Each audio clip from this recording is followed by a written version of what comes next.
Hi, this is Shauna, the CEO and founder of Fuel Talent. One of the things I have loved most in my 25-year recruiting career has always been the stories that people tell. Stories of leadership, career choices, company ideas, and team building. My inspiration for starting the What Fuels You podcast came from being curious about people's lives and wanting to help share their stories. What path brought them to this place? What decisions did they make that led to failures and successes? Who influenced those decisions, and what lessons were learned along the way? I hope you enjoy the What Fuels You podcast. Today's guest on the What Fuels You podcast is Laura Malcolm. Laura is a 10-year startup veteran, having worked on teams large and small to bring both B2B and B2C products to market.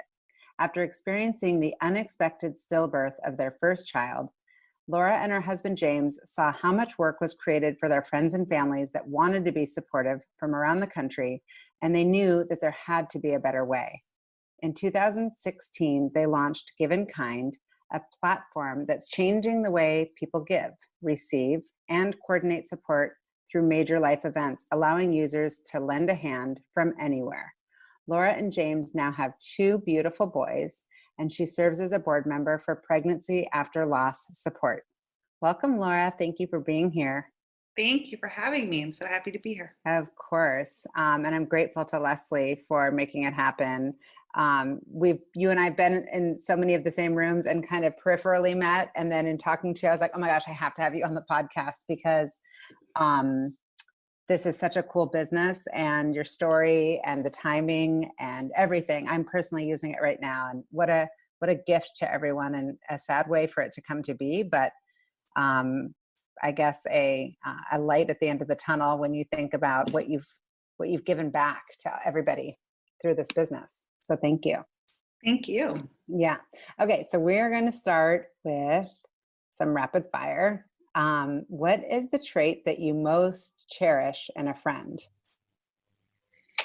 The ability to listen. I think that friendship is the ability to truly sit with someone in their moment, in their time, without the need to layer on top our own feelings. And so to me, my best friends are the ones where we can just sit with each other through those moments and be a space that we can use for sharing things that we might not share otherwise. Yeah, I like that.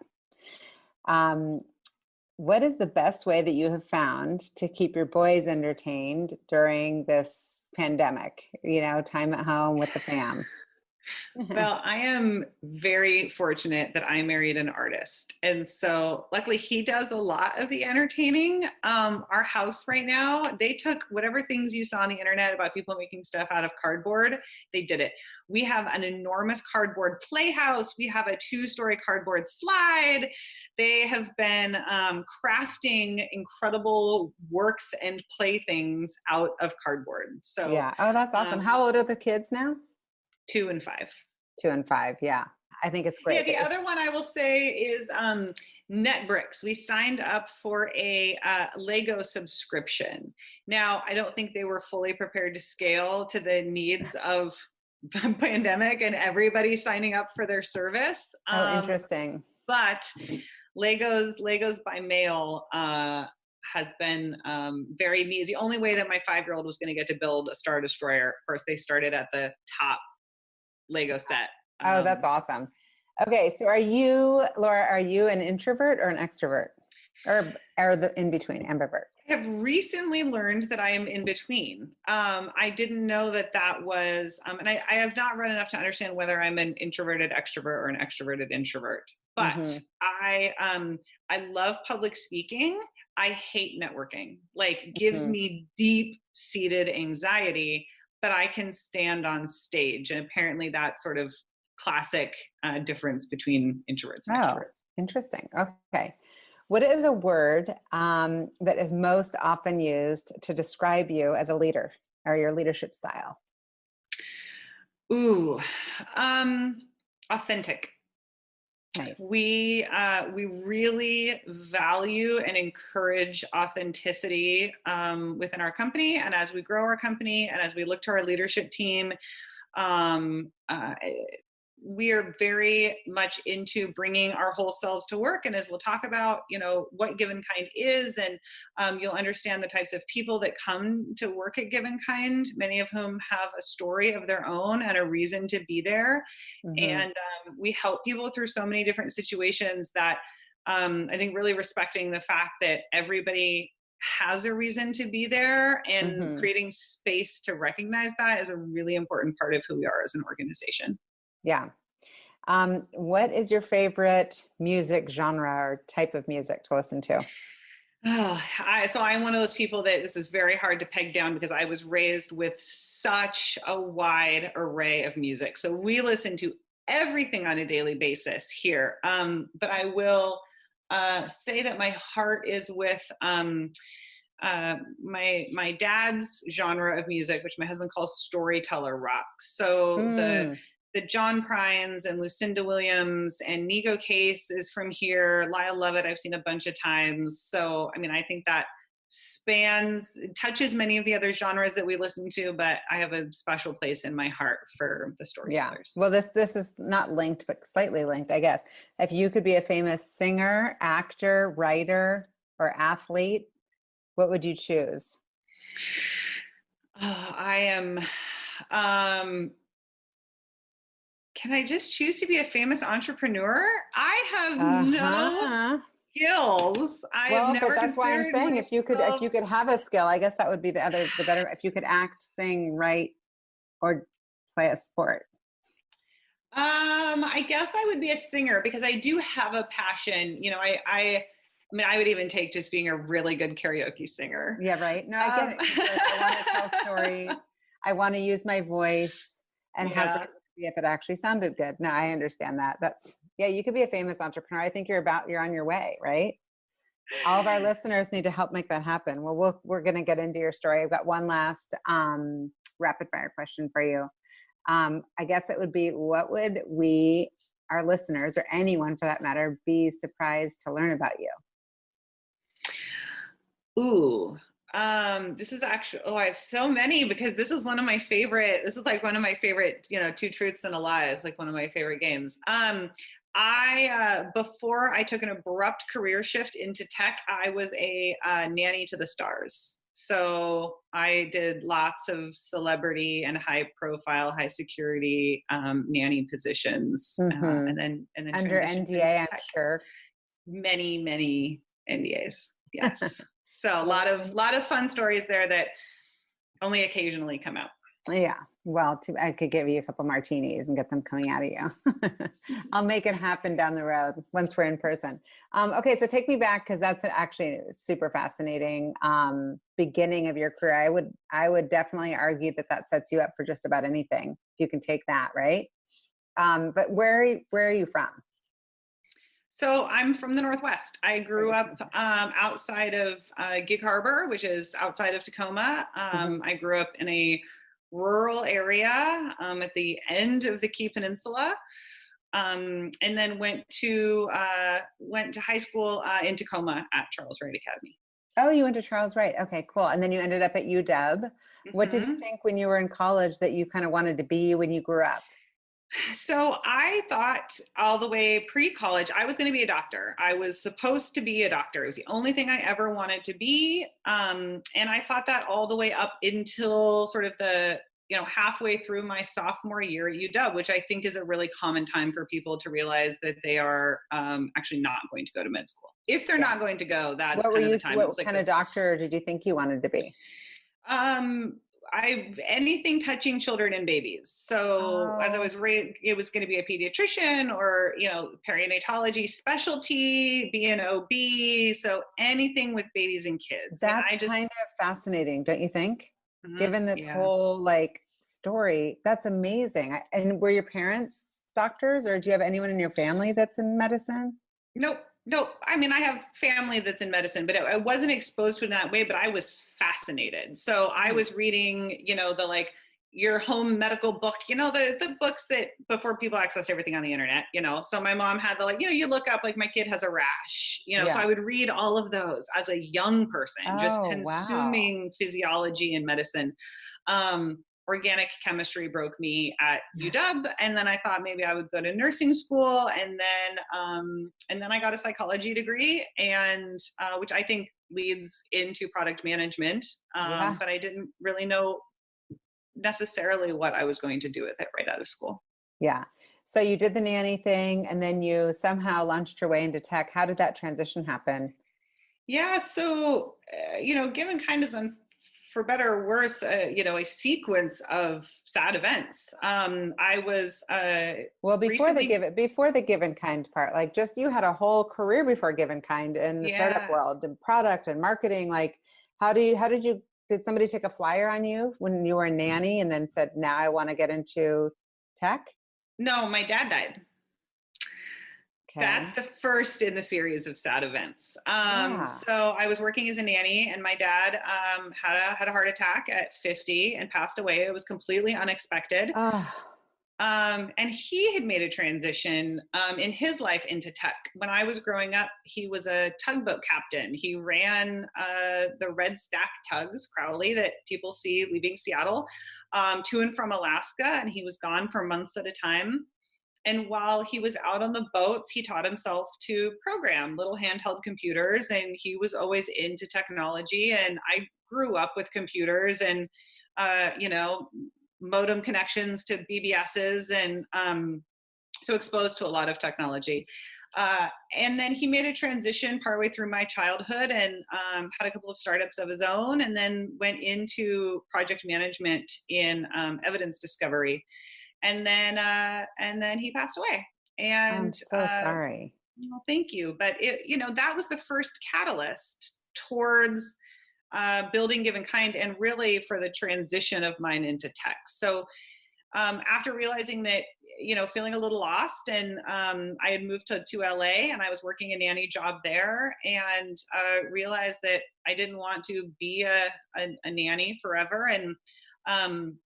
And I saw a job posting for a content manager for an early stage startup. And I thought, gee, maybe this is what I should give a try. It was a really logical transition in that case. It was interesting. The family that I had been working for, I did really heavy research. They were into, it was kind of the early phases of the green eco raising your baby, like, what sunscreen should we use? And I would Yeah. do all this research to be like, well, these are the different types of sunscreen that you would do for kids, and mineral Interesting. based, and all this stuff. Yeah. And then it was a eco shopping website, and Mm, this was 2007. how And perfect. Because you're like, I can write about that. yep. So they needed someone to research products. I learned about affiliate marketing and links, and I really learned about product management. And one of the founders of that company ended up being my mentor. I still consider him a mentor through this entire journey. And that when that company ran out of money, that my mentor hired me. He had moved on to another role. He hired me there, which allowed me to become a first hire at an early stage startup at an incubator with some very experienced entrepreneurs who I got to then see through early growth phases. And so, So you've kind that of been in there, like having like a seat at the table without it being your own capital or your own name, your own kind of, I guess, risk. But you've gotten to learn. It's almost like getting your own little MBA. absolutely. I mean, I think that is one of the most valuable ways that somebody can learn how to have a startup. So I think if you have someone who's young and wants to start a startup, wants to be an entrepreneur, like, the best thing that you can do is not try and figure out all of the lingo and all of the behaviors, and you can't just jump into your own technology startup. Hmm.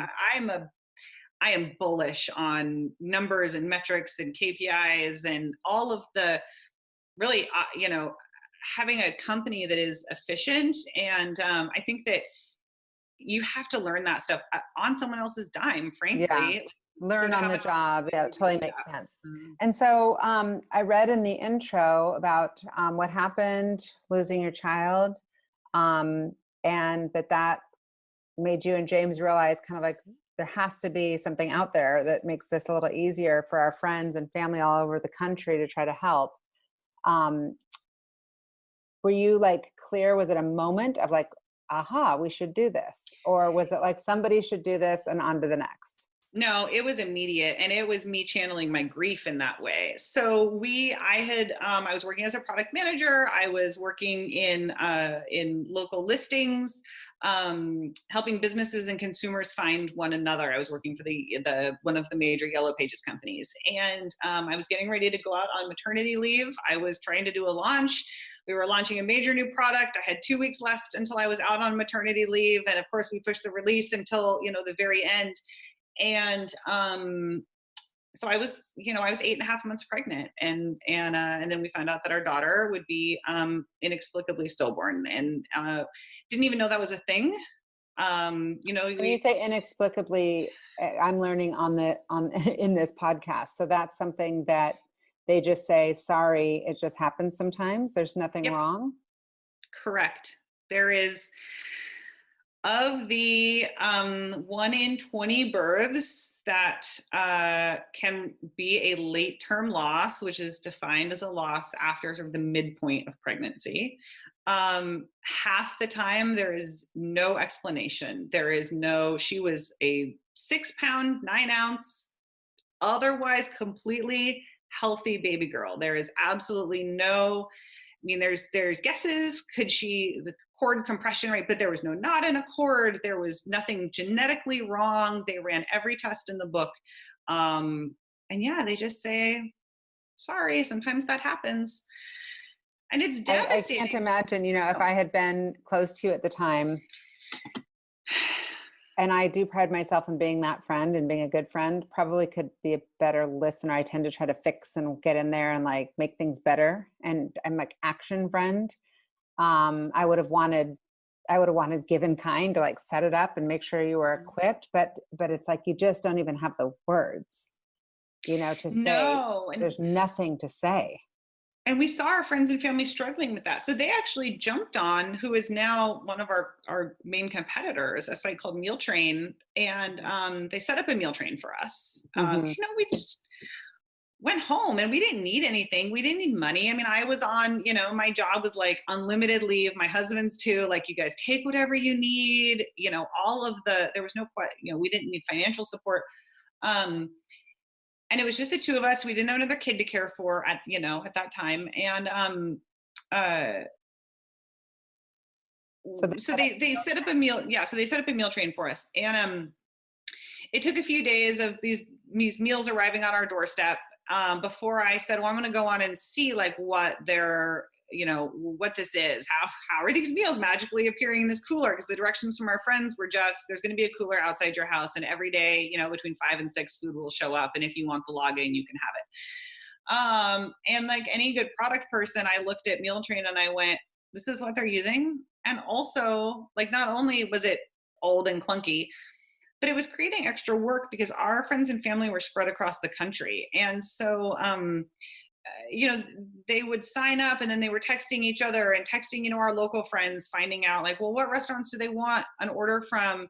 How do we get them groceries? And my aunt was calling around trying to find somewhere to deliver groceries. And this was 2013 and we were in LA. So like, we had Instacart, we had Uber Eats, and nobody else in the country had them or knew about them.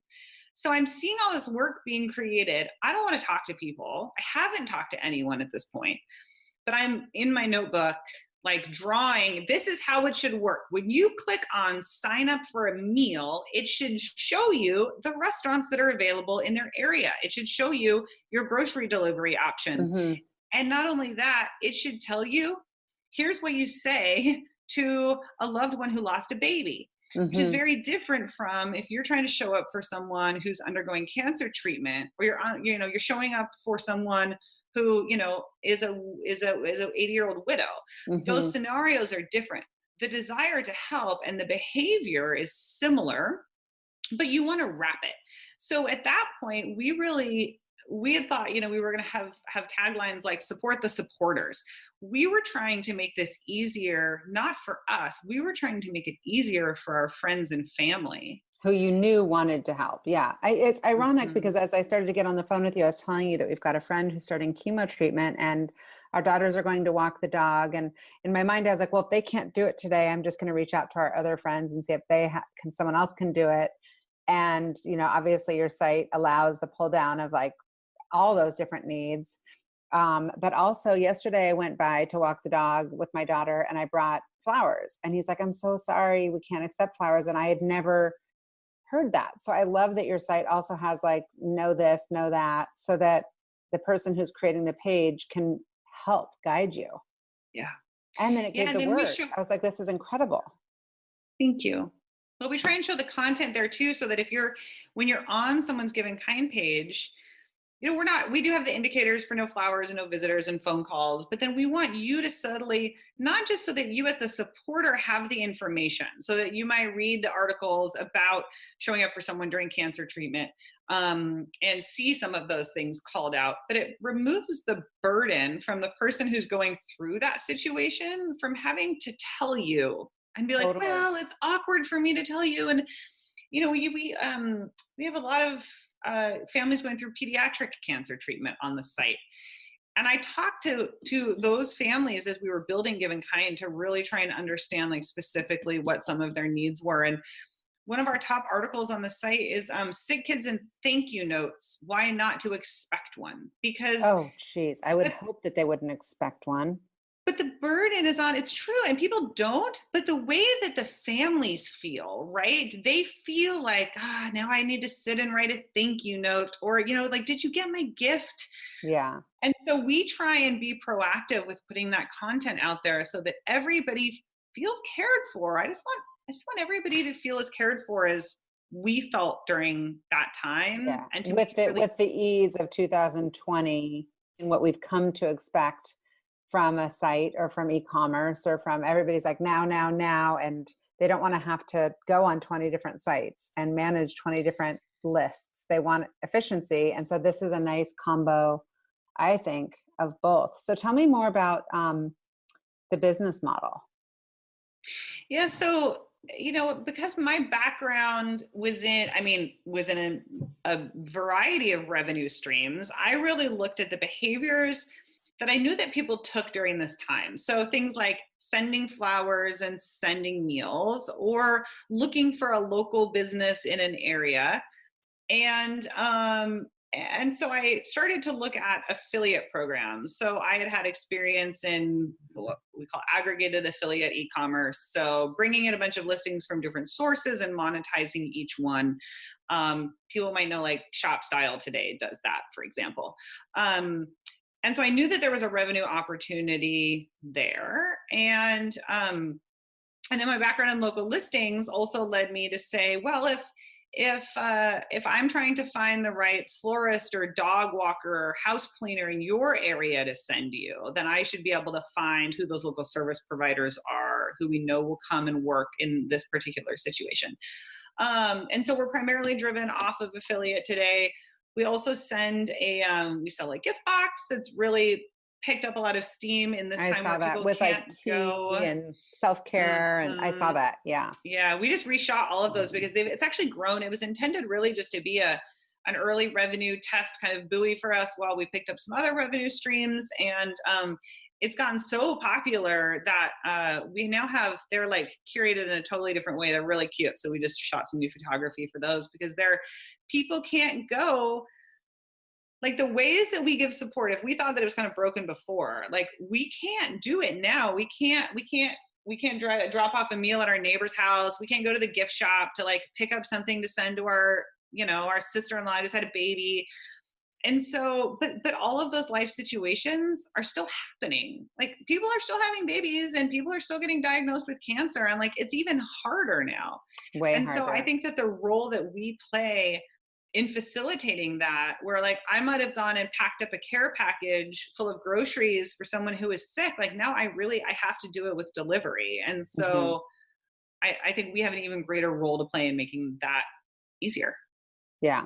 Well, you're doing a great job. And so what did you get out of being a member, or what has it brought you being a member of Female Founders Alliance?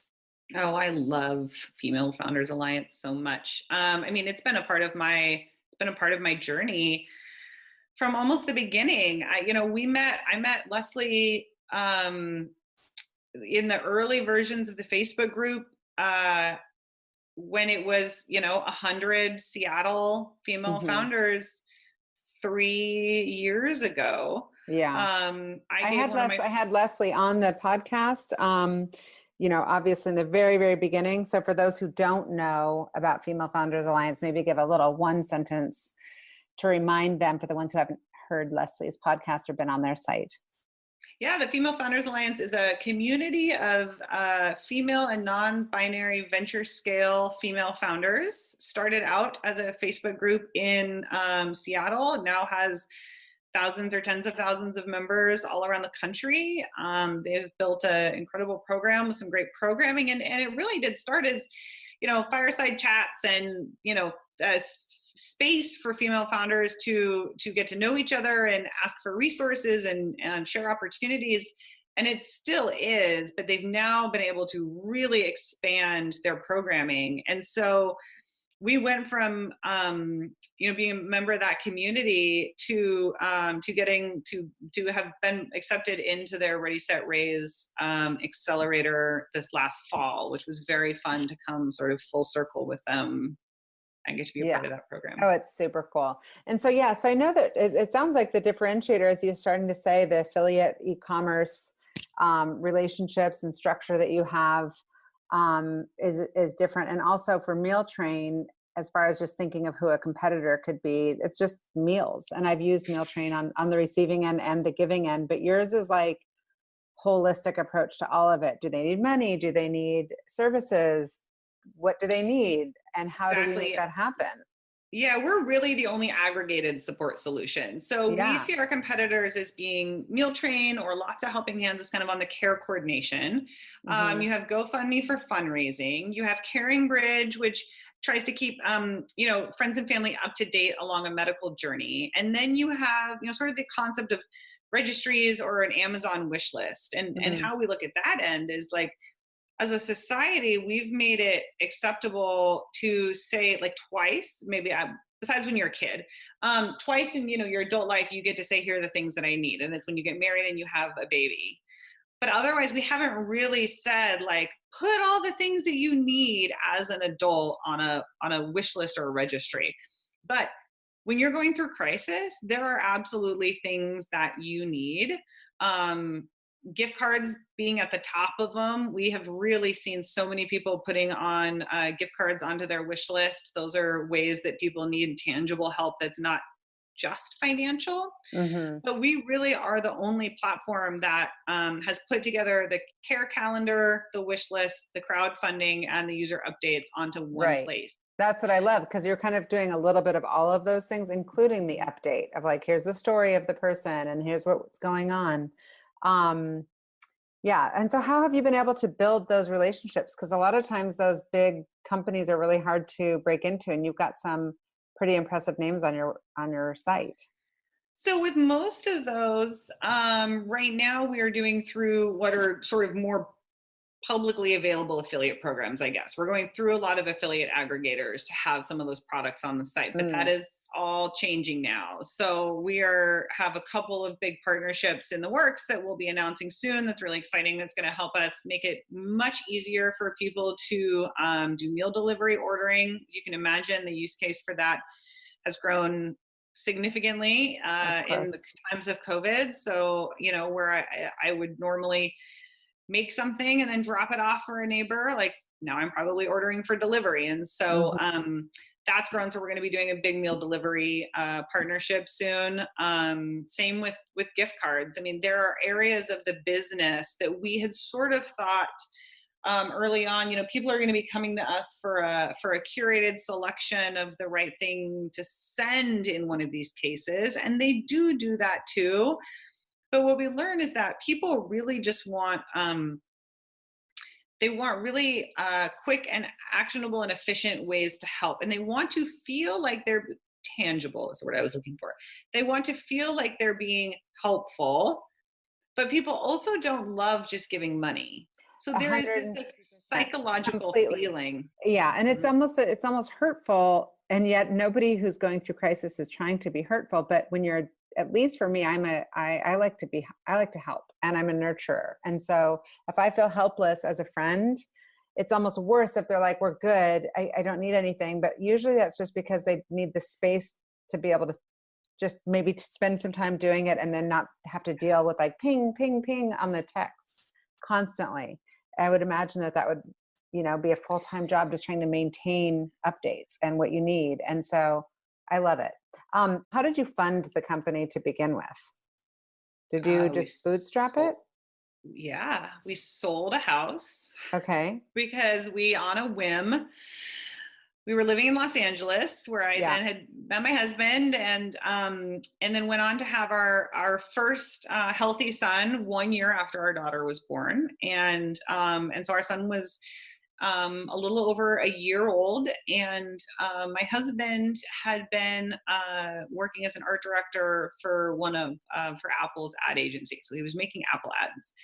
And he came home one day, as I think a lot of people in the advertising industry do, and said, I don't want to make ads anymore. I want to make something that I feel passionate about.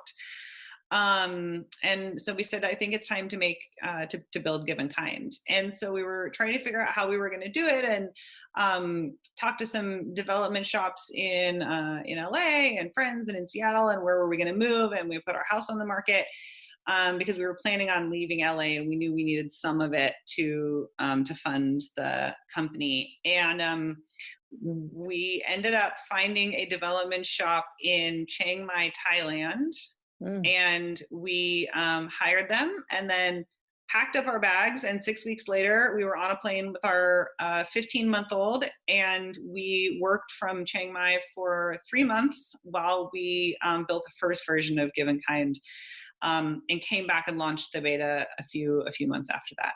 That's amazing. That's like serious bootstrapping. Thank you. Well, it gets better and worse. So we self-funded for 2 more years, and we had slow growth, just enough that we probably should have quit. But I didn't. I had another baby, and I never felt like we got it to what I wanted it to be. And like, I don't know when it will ever be exactly everything that I wanted it to be, but I hadn't done enough yet. And so when our second son was a year old, we were out of money to keep self-funding. It didn't make sense, the amount of money that we were paying on developers. And I didn't see the path necessarily from where we were to venture scale fundraising. And so we had to make a choice, because our developers were about the same price as having both of our kids in daycare. And we chose developers. So we pulled our kids out of daycare.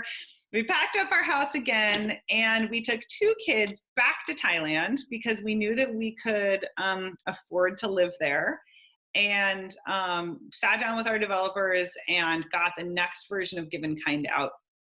And we immediately started growing 20% month over month. So we had great growth, good traffic, good engagement. Everything was going right. I started having investor conversations pick up again, because our curve was going in the right direction. And so then I was in this conundrum of, well, we have customers who need customer support, and we have investors who want calls, and now I'm plus 15 hours away, but we can't actually afford to come back to the US. So after 4 months, we relocated to Mexico, because I could just triangulate here. We'll make one more stop. And we stayed there for 3 more months, and I flew back and forth to our first investor meetings. And as soon as the first note was signed, we came back to the US and kept growing, and then got ready to actually raise our first round. That's incredible. And so you just raised a round, or you're in the process of it, or you just closed? Like, where are you with all that? We did just close. So we actually Because that's what I raised, read, that you just closed. And I'm like, I haven't heard of many people closing around during the pandemic. yeah, so it was actually our second. So we closed a round in November, and then we just closed another one just now. It was unexpected. when we raised the November round, I set out to raise, or I sort of went into the Ready, Set, Raise Accelerator, saying that I was going to raise a $500,000 angel or pre-seed round. We raised just under 1.5 million in about 3 weeks, which was amazing. Seattle just showed up. Nice. They did. Congratulations. The investors, everybody, Madrona, Trilogy, Sea Change, 19 members of Alliance of Angels, Grub Stakes. I mean, they all jumped in. It was so validating. Of course. Validating that I think what they saw in that moment was that we weren't just building a business. We weren't just building an impact company. We weren't just building a consumer platform. We just weren't building just something that helps people. All of those things are incredibly important. But to get that participation, it validated that they saw that we have a really good and compelling business and a massive opportunity. You really do. Seeing that grow post-COVID. So we raised around in November, started putting a team into place. And then it's like, man, my team had 3 weeks with their feet on the ground, and then COVID hit. Yeah. And how has COVID impacted the business? We went from 20% monthly growth to 40% weekly. It just jumped. It was really interesting. We saw, like I said, like the life situations are still happening. So you have all of this, and this hasn't changed. So we had that number of users. And then you were getting COVID diagnoses and quarantines. And then you got the frontline workers. And then you have the frontline workers. So that was a really big one for us. That took off organically. We ended up with over 200 hospitals and healthcare facilities using Give InKind to streamline their meal donations. I mean, that was a new pain point for hospitals, right? I think that nobody expected, I don't know if in the pandemic playbook, there was a thing that said hospitals will get this overwhelming number of community members who want to send them food. Yeah. That's a logistical nightmare, right? Yes. So now you have these hospital operators who are answering all these phone calls like, hey, I'm calling from your local real estate office. We want to send you 1,000 bagels. And they're like, well, when are they individually wrapped? Somebody's already coming. This is the time of the coffee. Here's how many people are on the shift. Here's what you have to tell the security person. And so it started with a couple of moms in Chicago. They had experience with Give InKind. One of them had used it for someone in their community. And so they started using Give InKind to organize for multiple hospitals in Chicago. That grew very quickly around the country. We ended up with a lot of press and paying attention to sort of, we saw it throughout the US, the Feed the Frontlines campaigns, but just Give InKind ended up organizing over 100,000 meals for frontline workers, which put about $1 million back into restaurant economies. Oh, that's so cool. Around the US. That's so cool, Laura. You must feel really good about that. I mean, that's incredible because so many people feel helpless, right? And it's like the mom in Chicago, that's a lot of people are like, okay, how can I take these bagels to the whatever it is, right? We all want to help. And so you're giving people an opportunity to do that. You're facilitating the whole thing. Were you ever worried like my thing could crash? Like 40% week over week, like it sounds like you were well prepared in a weird way to handle it. Yeah, well, we were. Our customer support load was probably the biggest. The technology scaled beautifully. Our team had done, luckily, I have a very smart co-founder who leads our technology team in Thailand. And he took the time while I was busy fundraising in the fall to do all of the tech debt stuff that makes product people like me just turn away. No, you can't take the time to do the tech debt. I need you to build the features. But while I was busy fundraising and didn't have time to put in for any more features, they quickly did a bunch of scaling and infrastructure work. So we had no problems with the site. And now, of course, I had a team in place. So I had a product and marketing and operations who were all able to help keep everything running smoothly, and we did. That's amazing. And so aside from doing things like this, which I'm super grateful that you chose to join us on the podcast, but how are you spending your time? Like, what's the highest and best use of your time as CEO? Oh, that's a good question. And because we just came out of another fundraise, which was unexpected, but because of that COVID growth, we were able to put together a bridge round to help accelerate that growth, which I'm so grateful for. Sea Change here in Seattle led that additional round. Hmm. So I'm still sort of, we just sort of wrapped that up in the last week. So I'm coming out of that a little bit now, and now we'll go back into a little bit of hiring, which is my role. Um, Although I'm grateful to have more help with that now. I've spent a lot of time in the last few weeks, I think, thinking about leadership.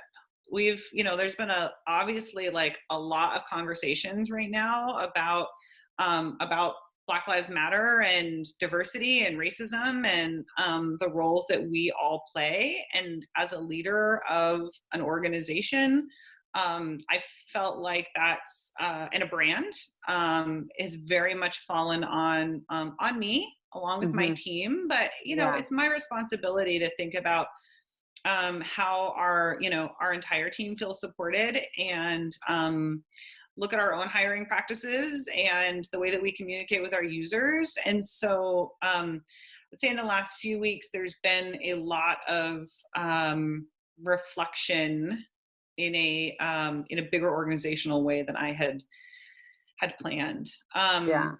Good for you though, taking a pause and realizing your role and um, how to bring those conversations and those thoughts and emotions to light and create a safe space for not only your team, but for anybody that's on your site, and looking at it through that lens. You're ahead of the game. And I've been having a lot of these conversations also. And I keep coming back to thinking about values and thinking about recruiting against those values, which we've all talked about in the past. But I think that candidates are going to be making decisions more around values. And yours is obviously an important cause. Yeah. So I think it's great. Yeah. Otherwise, I am what I would consider a probably too hands-on founder CEO. So working on transitioning myself from being in the weeds, touching everything all the time, and working on moving up into that more strategic view. So Yeah, well, I think that's you're how I doing a spend my great time. job. It's good that you're thinking this way, but take a minute to pat yourself on the back. We oftentimes don't even do that. Like take a deep breath and go, look at this. I just raised around, I'm crushing it, I'm growing, and it's happening, right? If you look back and say, where were we 2 years ago? Um, it's just really, really cool and something that should be celebrated.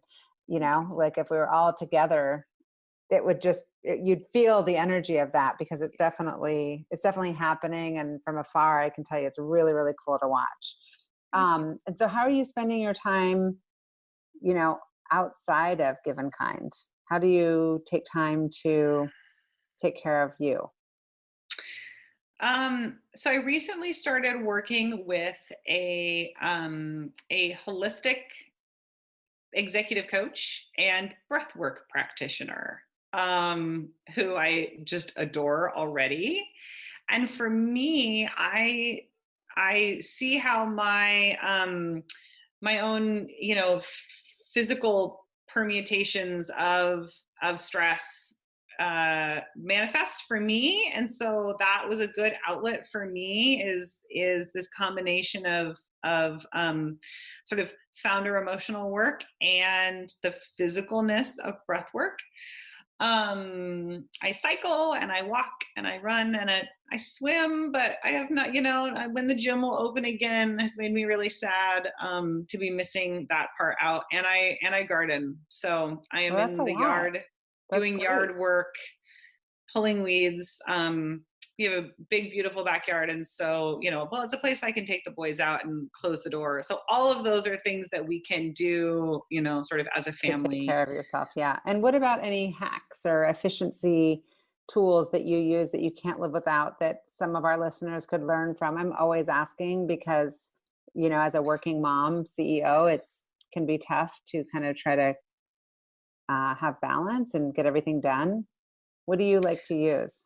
I wish I had a productivity hack.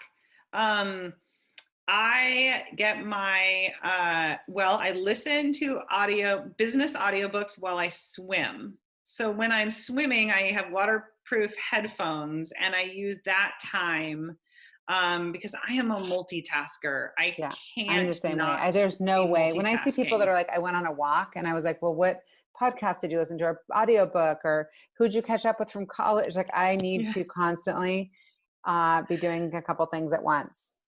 Yeah. Yeah, I don't, it's that, and maybe that's, I don't know whether that is, how that impacts productivity in the long run. Like if there's sometimes we have to create space for thinking and have that be our, the way that we're productive in I'm that not good way. like that. I've been saying that for years, and I've read lots of things and heard from other leaders who say it's actually not good to be a multitasker, but I think you either are or you're not. Kind of, it's a DNA thing for me.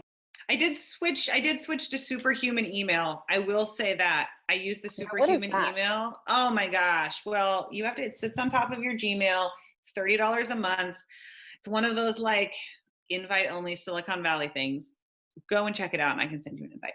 Well, I'm not on It is, Gmail. I'm on Outlook. Can it work with my Outlook? I think it might. Should go have a look. Super, It's a very superhuman email. clean, it's a super clean email inbox built on 1,000 shortcuts. And it makes it so that you only like when one message is open, like that's all that you see, but you also see like the right side has the person's contact information. It like pulls in their LinkedIn. It shows you your message history with them. Like that has helped me be much more efficient. That's a hack right there. That's what I was Time looking suck for. that is email. That's like a mic drop right there. Superhuman email. Okay, I'm writing it down. That's helpful. Okay, so my ultimate question that I ask everyone is, what fuels you?